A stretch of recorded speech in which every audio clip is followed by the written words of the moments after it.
एक आदमी एक नंबर का कंजर था, कंजूस था, बखील था, मक्खी चूस था, फूटी कौड़ी किसी को देता नहीं था, लेकिन दूसरे से तारीफ सुनता था, मैं बहुत बड़ा सखी हूँ, मैं सखावत का पहाड़ हूँ, सखावत का दरिया। एक दिन बोलते बोलते मजमे में बोला, मेरी हथेली में बाल नहीं है, जो इसका जवाब देगा उसको इनाम दूंगा। एक आदमी खड़ा नहीं हुआ, ये कंजर है, एक पैसा नहीं देगा। एक जवान हिम्मत करके खड़ा हुआ, हुजूर इसका जवाब मेरे पास है। तो बादशाह ने सोचा कि ये चूना लगा देगा आज देख लेते हैं कैसे चूना लगाता है। कहा कि बताओ मेरी हथेली में बाल क्यों नहीं है? कहा हुजूर आपका देते देते घिस गया।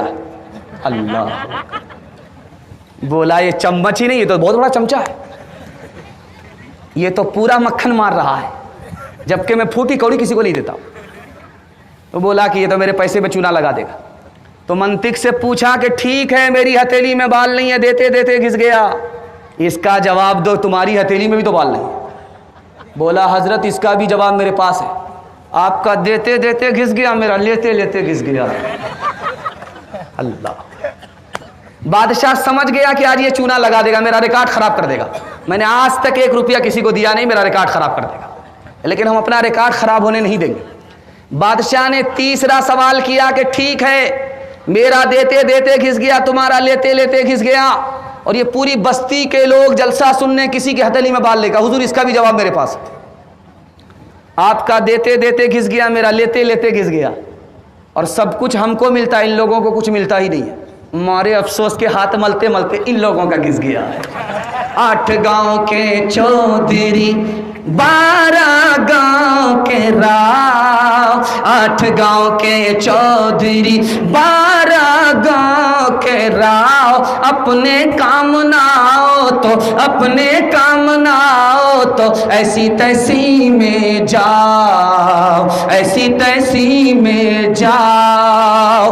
बड़ा हुआ तो क्या हुआ, जैसे पेड़ खजूर, पंछी को छाया नहीं, पंछी को छाया नहीं, फल लागे अति दूर, फल लागे अति दूर। आखिरी दोहा सुना रहा हूँ हिंदू मुसलमान के हवाले से।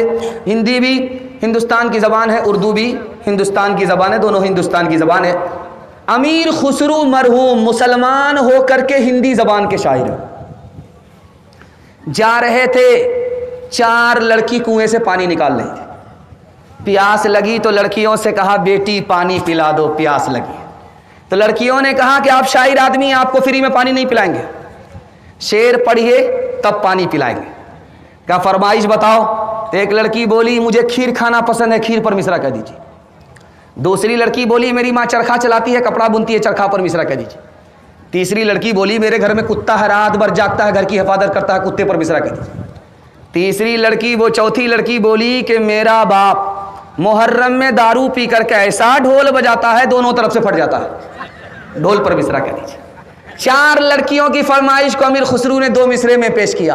खीर पकाई जतन से, चरखा दिया जलाए, खीर पकाई जतन से, चरखा दिया जलाए, आया कुत्ता खा गया, आया कुत्ता खा गया, बैठ के ढोल बजा, ला पानी पिला। धर्म मेरा इस्लाम है, भारत जन्म स्थान, वजू करूं अजमेर में, काशी में अशनान, काशी में अशनान। मुसलमान हूँ जात का, हूँ भारत की धूल, आंखें मेरी राम है, हृदय मेरा रसूल, हृदय मेरा रसूल। पैगाम खत्म हो गया। औरतों के हवाले से सिर्फ 5 से 7 मिनट का जलसा रह गया। आप लोग सुनने के लिए तैयार हैं? हाथ उठाइए इंशाअल्लाह। बान से ज्यादा साली पर मेहरबान होंगे, हाथ उठाइए इंशाअल्लाह। ये देखिए, ट्रेन में अंग्रेज बोला मुझको मुसलमान मर्द पसंद है, औरत पसंद नहीं। तो मुसलमान आलिम ने पूछा कि क्यों भाई, हमारी औरत का क्या कसूर है, तुमको हमारी औरत पसंद नहीं, मर्द पसंद है? जब औरत घर के अंदर होती है जेल की तरह रहती है, जब घर से बाहर निकलती है बुर्का ओढ़ करके निकलती है तो जैसे कफन में मुर्दा वैसे ही औरत, मुझको मुसलमान औरत पसंद नहीं है। हजरत ने कोई जवाब नहीं दिया, चाकू निकाला, नींबू काटना शुरू किया, रस निकाल करके शरबत बनाया।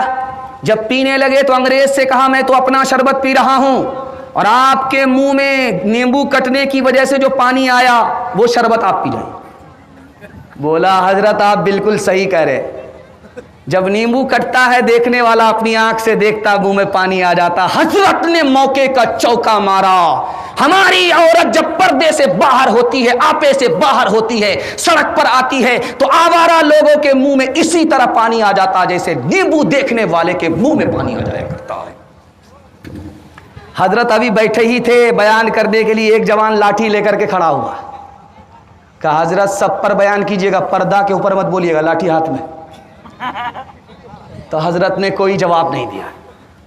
नोट निकाला 100 का ये 100 का नोट है, इसको ऊपर की जेब में रखते हो। ये 500 का नोट है, इसको बीच की जेब में रखते हो। और ये 2000 का नोट है, अंडरवियर की जेब में रखते हो, नीचे की जेब में रखते हो। और अल्लाह का बंदा, दौलत की हिफाजत करते हो, औरत की हिफाजत नहीं करते। याद रखना, 100 बार याद रखना, दौलत जाएगी वापिस आएगी, औरत की आबरू एक बार जाएगी कभी वापिस नहीं आएगी। लोग सुना करते थे कि मुसलमान डांस करेगा, मुसलमान डांस देखेगा, लेकिन हम अपनी आंख से देख रहे हैं मक्का शहर में, रियाज राजधानी में सलमान खान जाकर के डांस कर रहा था, मोहम्मद बिन सलमान डांस देख रहा था। आज हम उस कयामत को अपनी आंख से देख रहे हैं। डीजे का डांस चल रहा था, अली नाम का लड़का डांस कर रहा है, फातिमा नाम की लड़की डांस कर रही है। तो एक आदमी बोला पैसा छींटते हुए कि वाह रे लड़की क्या डांस किया। बगल का आदमी बोला वो लड़की नहीं है लड़का है। ये बोलता सॉरी मैडम। वो बोलता मैं मैडम नहीं हूं, उसी लड़के का बाप। जिस्म पर लिबास की कमी अजीब लगती है, मुझे अमीर बाप की बेटी गरीब लगती है। जिससे आंचल भी नहीं सर का संभाला जाता, उससे क्या खाक तेरे घर की हिफाजत होगी। चप्पल है ऊंचे हील की और ऊंटनी सी चाल, होठों पे लिपस्टिक लगा के कर रही है लाल। चप्पल है ऊंचे हील की और ऊंटनी सी चाल, होठों पे लिपस्टिक लगा के कर रही है लाल। शौहर के सामने कोई जीनत नहीं रही, भी फातिमा सी अब कोई औरत नहीं रही। औरत की तालीम 2 मिनट का पैगाम सुनने के लिए तैयार? हाथ उठाइए इंशाअल्लाह। बेटा झूले पर, बेटी चूल्हे पर, हाथ उठाइए इंशाअल्लाह। खैर माशाअल्लाह बेदारी ज़्यादा आई है, अल्लाह का शुक्र है जलसा ख़त्म हो रहा है लेकिन लोग बेदार ज़्यादा हो रहे हैं। अल्लाह इस जलसे को ज़िंदगी भर के लिए कबूल फरमाए। हमारी माँ और बेटी को फातिमा और आयशा का अल्लाह नमूना बनाए। दूध पीने वाला बच्चा अगर माँ की गोद में पेशाब करे, इमाम शाफी कहते हैं बेटा है तो कपड़ा उतारने की ज़रूरत नहीं है। 1 मुट्ठी पानी मारा, 2 मुट्ठी पानी मारा, 3 मुट्ठी पानी मारा, गार लिया, झाड़ लिया, कपड़ा पाक। लेकिन अगर दूध पीने वाली बेटी है, इमाम शाफी कहते हैं माँ बाप की गोद में पेशाब कर दिया, अब 1 मुट्ठी 2 मुट्ठी पानी मारकर गार लेने से, झाड़ लेने से कपड़ा पाक नहीं होगा। कपड़ा उतारना पड़ेगा, बार बार धोना पड़ेगा, दाग धब्बे छोड़ाने पड़ेंगे, गारना और निचोड़ना पड़ेगा, तब मुकम्मल कपड़ा पाक होगा। पालन हक्कानी ने कहा कि देखो लोगों, तुम्हारा दूध पीता बेटा अगर पेशाब कर दे, पाक करना आसान, मेहनत नहीं है। बेटी पेशाब कर दे, उसको पाक करने में 4 गुनी मेहनत है। इसी तरह बेटे की तालीम पर 1 गुनी मेहनत है, बेटी की तालीम पर 4 गुनी मेहनत करनी पड़ेगी। तब मर्द पढ़ता है, तन्हा मर्द पढ़ता है, औरत पढ़ती है, सारा खानदान पढ़ता है। पालन हक्कानी ने कहा कि बेटे से ज्यादा बेटी को तालीम दिलानी पड़ेगी 4 गुनी। क्यों? बेटी 4 मंजिल में पहुंचती है। पहली मंजिल में वो बेटी है, दूसरी मंजिल में वो बीवी है, तीसरी मंजिल में वो माँ है, चौथी मंजिल में वो सास है। आपको बीवी को पढ़ाने की जरूरत नहीं, बीवी का हिस्सा बेटी को पढ़ा दीजिए, यही बेटी आगे चलकर 1 नंबर बीवी बनेगी।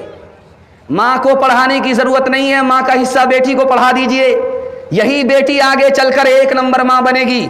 सास को पढ़ाने की जरूरत नहीं है, सास का हिस्सा बेटी को पढ़ा दीजिए, यही बेटी आगे चलकर 1 नंबर सास बनेगी। सुबह हो रही थी, बादशाह को 4 बीवी, मालूम करना चाहता था कि कौन पढ़ी लिखी है, कौन जाहिल है। तो पहली बीवी के पास आकर के पूछा कि सुबह हो रही? कहाँ हो रही है? कहा कैसे पता चला? कहा मुंह में पान था, मज़ा बदल गया। कहा सुबहान अल्लाह, बड़ा खुश हुआ। दूसरी बीवी के पास आकर के पूछा कि सुबह हो रही? कहाँ हो रही है? कहा कैसे पता चला? नाक में नथी, ठंडी पड़ गई। बड़ा खुश हुआ, ये भी पढ़ी लिखी है, नफीस है। तीसरी औरत के पास आकर के पूछा कि सुबह हो रही? कहाँ हो रही? का कैसे पता चला? का लालटेन की रोशनी धीमी पड़ गई, इससे पता चला सुबह हो रही। माशाअल्लाह, बड़ा खुश हुआ। अब आया जाहिल की अम्मा के पास, जो सबसे बड़ी जाहिल थी, जाहिलों की खाला थी। उसके पास आकर के पूछा कि सुबह हो रही है? कहा हो रही है। क्या कैसे पता चला? क्या जैसे रोज़ पता चलता है। क्या रोज़ कैसे पता चलता है? पेशाब आ रहा है, पखाना आ रहा है, बराबर पता चलता है, रोज़ पता चलता है।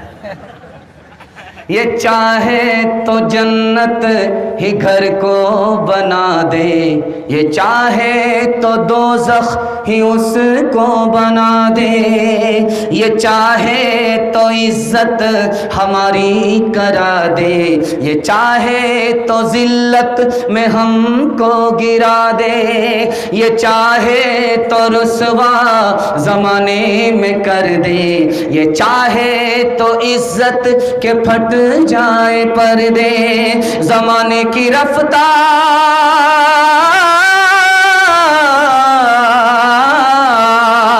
ज़माने की रफ्तार ये कह रही है, सदाचार जानिब से ये आ रही है कि तालीम निस्वा तरक्की का सर है, कि तालीम निस्वा तरक्की का दर है। आखिरी पैगाम औरतों के हवाले से सुना रहा हूँ। आपके टूटे फूटे घर में जन्नत जैसा